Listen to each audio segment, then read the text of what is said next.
మీ car EMI కట్టలేకపోతున్నారా? మీ car EMI మేము కడతాం. ఈ నెంబర్కి కాల్ చేయండి.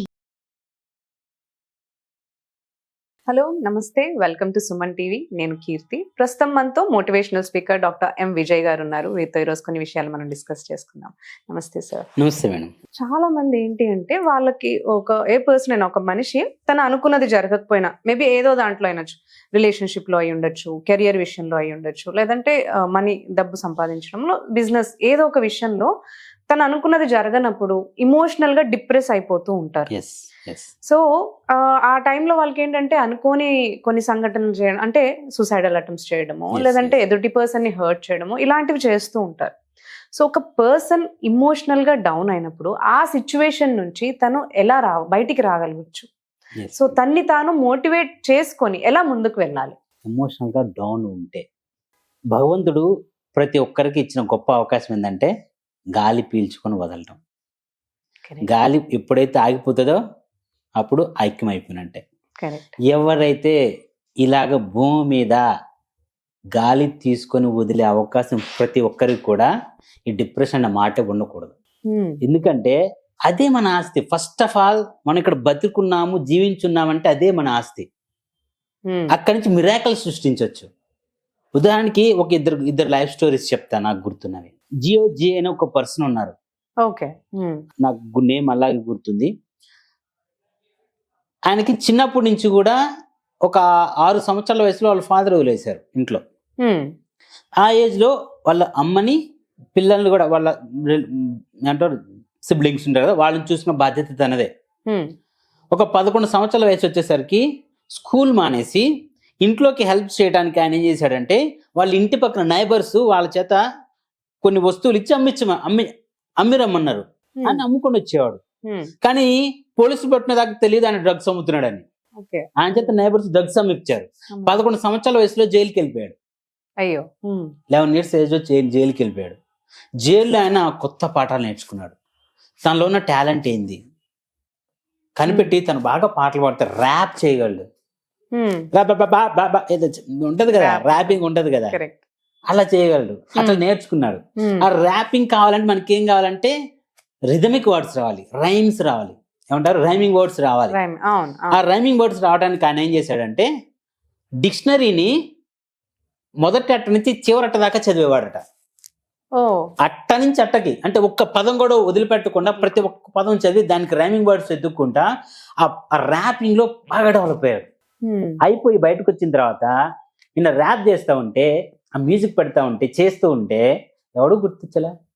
అయ్యో, ఎవరు గుర్తిస్తారండి? ఎవరి పని వాళ్ళకు ఉంటది. ఎవరు గుర్తించలేదు. ఆయన చేసి చేసి చేసి చేసి చేసి ఎవడన్నా ఒక సీడీ కొనుక్కుంటే నాకు డబ్బులు వస్తున్నాయి ఎక్స్పెక్ట్ చేసిన స్టేజ్కి వచ్చాడు. చాలా డిప్రెషన్, ఇంకా ఫ్యామిలీ దూరం అయిపోయింది. తను ఈ టాలెంట్ బయట పెట్టుకుందంటే ఎవరూ సపోర్ట్ లేదు. ఒకనొక స్టేజ్కి ఎట్లా వచ్చారంటే, ఒక ఇద్దరు ఫ్రెండ్స్ అందరూ కలిసి ఒక బ్యాండ్ లాగా తయారయ్యి ఒక సెంటర్కి వెళ్ళి, మార్కెట్ ఒక సెంటర్కి వెళ్ళి కారు డిక్కీ ఓపెన్ చేసి అక్కడ స్పీకర్లు పెట్టి వాళ్ళ సీడీ ప్లే చేసేవాళ్ళు. ఆ పాట వినే సమయానికి పాట వినగానే మార్కెట్ వాళ్ళు అందరూ వచ్చేవాళ్ళట.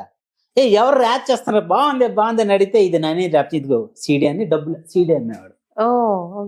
ఇట్లా సీడీలు అమ్ముతుంటే వాళ్ళ మామయ్య అంకుల్ అంటాడంట, అరే పిచ్చోడా, ఎప్పటికైనా నువ్వు 1 million సీడీలు అమ్మగలవా? ఇన్ని సీడీలు అమ్ముతున్నావు, చాలా తక్కువకి అమ్మేవాడు. 1 million సీడీలు అమ్మగలడా అని అడిగాట.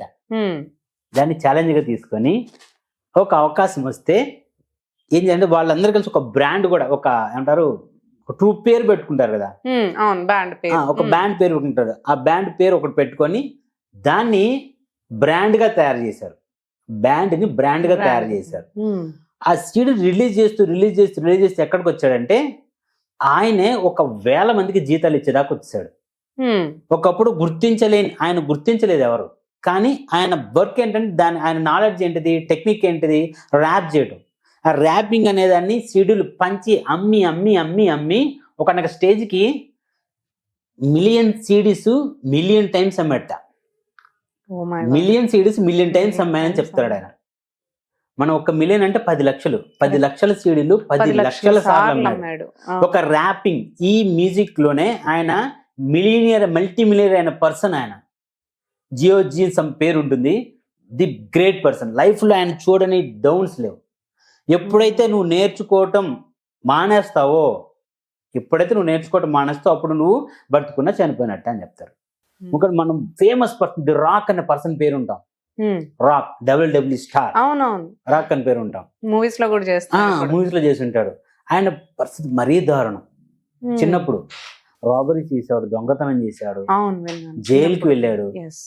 ఒకనొకప్పుడు అమ్మతో బయటికి వెళ్ళి మళ్ళీ ఇంటికి వస్తే డోర్ లాక్ వేసేస్తుంది, మీరు ఇంకా ఇంట్లో ఉండటానికి వీలు లేదని వదిలేశారు, బయట ఉండిపోయారు. వాళ్ళ అమ్మ ఏడుస్తుంటే ఎలా ఆమెని ఊరకబెట్టాలో తెలియలే. దానికోసం రకరకాల వర్క్ చేసి దొంగతనాలు చేసి జైలుకి వెళ్ళిపోయి ఇప్పుడు ఆయన ఏ స్టేజ్కి వచ్చాడంటే నిద్రలేసిన దగ్గర నుంచి నిద్రపోయేదాకా ఎక్కువ టైం స్పెండ్ చేసేది ఎక్కడే అంటే ఆయన జిమ్లోనే టైం గడిపేవాడు. అట్లాగా హార్డ్ వర్క్ చేసి ఒక ఫుట్బాల్ ప్లేయర్, యాక్చువల్గా ఆయన ఫుట్బాల్ ప్లేయర్, చిన్నప్పటి నుంచి ఫుట్బాల్ ప్లేయర్. కానీ ఆయన ఫుట్బాల్లో టెక్నిక్స్ కానీ ఇవన్నీ కూడా చాలా నచ్చాయి. ఒక ఇంటర్నేషనల్ గేమ్కి ఆడే సమయానికి ఆయన ప్లేస్ లో వేరే వాళ్ళని పెట్టేస్తారని తెలిసిపోతుంది. ఇంకా ఫుట్బాల్ కెరీర్ అక్కడితో ఆగిపోయింది. నేను ఏం చేయాలని ఆలోచిస్తూ ఉండేసరికి ఈయన బాడీకి స్ట్రెంత్కి చూసి WWE ట్రై చేయడానికి ఎవరో చెప్తే ట్రై చేయడము, అక్కడ సక్సెస్ అవడము, ఇప్పుడు మల్టీ మిలియనర్ అయిపోయారు. జీవితంలో ఎవరికి సక్సెస్ ఎప్పుడొచ్చిందో ఏమీ తెలియదు, కానీ దానికోసం మనం చేసే ప్రయత్నం ఏది కూడా ఆపకూడదు. అలాగని ముందుకెళ్తే ఎమోషనల్గా ఇటువంటి విషయాలు మనం ఖచ్చితంగా తెలుసుకోవాలి. ఒక విజ్వీక్ అని ఒక ఆయన ఉంటారు, ఆయనకి 2 చేతులు 2 కాళ్ళు కూడా ఇంతే ఉంటాయి. ఆయన స్విమ్మింగ్ చేయగలడు. ప్రపంచంలోనే ది బెస్ట్ మోటివేటర్ ఎవరంటే ఆయన విజ్వీక్ అని ఉంటుంది పేరు. ఆయన చెప్తాడు, 2 కాళ్ళు 2 చేతులు లేని వాళ్ళు కాదు, ఏమంటే హ్యాండిక్యాప్డ్ అంటే 2 కాళ్ళు 2 చేతులు లేని వాళ్ళు కాదు హ్యాండిక్యాప్డ్. ఎవరైతే అన్నీ ఉండి కూడా వాళ్ళ టాలెంట్ ఉండి కూడా నేర్చుకోవటానికి వెనకాడతారో, ఎక్స్ప్రెస్ చేయడానికి భయపడతారో వాళ్ళు నిజమైన హ్యాండిక్యాప్డ్ అని చెప్తారు. బెస్ట్ టాలెంటెడ్ పర్సన్ ఆయన. ఇట్లా మన జీవితంలో చాలా మంది ఉన్నారండి. మీరు మార్వెల్ మూవీస్ చూస్తుంటారు కదా, అవెంజర్స్ మూవీ చూస్తుంటారు కదా, ఐరన్ మ్యాన్ తెలుసు కదా, ఐరన్ మ్యాన్ క్యారెక్టర్. స్వతహాగా వాళ్ళ ఫ్యామిలీలో పేరెంట్స్ మూవీ ఫీల్డ్ లో ఉన్నారు, ప్రొడ్యూసర్స్. ఆయనకి డబ్బు అంటే కుదవలేదు. అటువంటి సందర్భంలో ఆయన ఎట్లా ఉండేవాడు తెలుసా అండి? ఫుల్ ఎంజాయ్, డ్రగ్స్ అని ఇవన్నీ తాగుడు, లైఫ్ అంతా ఫుల్ ఎంజాయ్ చేశాడు. ఎక్కడ దగ్గర వెళ్ళిందంటే పోలీసులు కూడా పట్టుకుని వెళ్ళిపోయాడు డ్రగ్స్ కేసులో. 1-2 సార్లు పేరెంట్స్ ఇటు చూసుకుని వచ్చారు. ఒకనొక సందర్భంలో ఆయనకి బెయిల్ కూడా రాని పరిస్థితి, జైల్లో ఉండిపోయాడు. అక్కడ పాఠాలు నేర్చుకున్నాడు, ఇది కాదు నా జీవితం. ఒకసారి జైలుకి వచ్చి డ్రగ్స్ కేసులో వాళ్ళు జైలుకి వచ్చిన తర్వాత బయటకు వచ్చిన లైఫ్ ఎట్లా ఉంటుందో ఎక్స్పెక్ట్ చేస్తాం మనం, మరీ దారుణంగా ఉంటుంది. ఆ సందర్భంలో కూడా ఆయన ఒక ట్రైనర్ని ఏర్పాటు చేసుకుని డ్రగ్స్ నుంచి బయటికి రావడానికి చాలా ట్రై చేశాడు. దానికి బయటకు వచ్చి ఐరన్ మ్యాన్ అనే క్యారెక్టర్ సృష్టించి దాంతో కొన్ని వేల కోట్ల రూపాయల టర్నోవర్తో బిజినెస్ నడుస్తుంది. ఆయన లైఫ్ చూస్తే అద్భుతం. ఇలాగ మనం 1 నిమిషం సమయం ఉంటే, నీకు ఎమోషనల్గా ఇంబ్యాలెన్స్ ఉన్నా, ఎమోషనల్గా డౌన్ ఉన్నా ఉంటే 1 నిమిషం సమయం ఉన్నా ఒక సక్సెస్ఫుల్ పర్సన్ పేరు చదువు, లేదా ఆయన గురించి ఒక స్టోరీ విను. ఇటువంటి చదివితే ఖచ్చితంగా వాళ్ళతో కంపేర్ చేసుకుంటే నీకేం తక్కువ. గాలి పీల్చుకుని వదులుతున్నావు అంటే చాలు, నువ్వు బ్రతికి ఉన్నావు, నువ్వేమైనా చేయగలవు. అది నమ్మకంగా ఆయన పెట్టుకుని ఉంటే ఎమోషనల్గా ఎవరు ఇట్లాగా డౌన్ కారు. Self yes I can do. ఏ సందర్భం వచ్చినా, ఏ విషయం వచ్చినా నేను చేయగలను. ఎప్పుడైతే మనసులో గట్టిగా అనుకుంటారో, మన పాజిటివ్ అఫర్మేషన్ మనమే వచ్చుకోవాలండి. మనకి ఎవరు మనల్ని ఎవరు బూస్ట్ చేయరు. నువ్వు డిప్రెషన్ లో ఉన్నావు, నువ్వు అది ఇచ్చే ఇది ఇచ్చే, నువ్వు ఎవరు లేపరు. అంతే. ఎస్ నేను చేయాలి. పాజిటివ్ అఫర్మేషన్ మనమే ఇచ్చుకోవాలి. అదే మనకు కొండంత ఆత్మవిశ్వాసం అవుతుంది.